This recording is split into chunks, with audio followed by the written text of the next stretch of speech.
உண்மையான மெச்சூரிட்டி அப்படின்னா என்னென்னு ஒவ்வொருத்தவங்களுக்கும் ஒவ்வொரு கருத்து இருக்குது. கரெக்ட் தானே? ஒருத்தவங்க சொல்கிறாங்க நீ எதையுமே கண்டுக்காமல் போ, அதான் மெச்சூரிட்டி. ஒருத்தவங்க சொல்கிறாங்க அவன் வேணாம் கத்திட்டு போட்டோம், அது நமக்கு தேவையில்லை, உன் வேலையை மட்டும் பாரு அப்படின்னு சொல்கிறாங்க. அப்போது ஒவ்வொருத்தவங்க ஒவ்வொரு கருத்து இருக்குது. இந்த லைஃப்பில் நான் கற்றுக்கிட்ட மெச்சூரிட்டி என்ன தெரியுமா?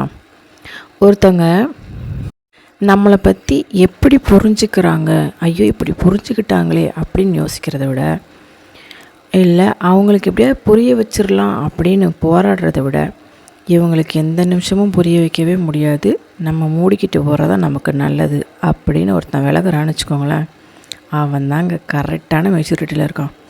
ஒரு விஷயத்தை மட்டும் மறக்காதீங்க, இந்த உலகத்தில் நான் பார்க்கறது தான் கரெக்டு, கண்ணை மூடினா இந்த உலகமே இருட்டுன்னு சொல்கிறவங்கள ஆமாப்பா இருட்டுன்னு சொல்லிட்டு போயிட்டே இருக்கணும்.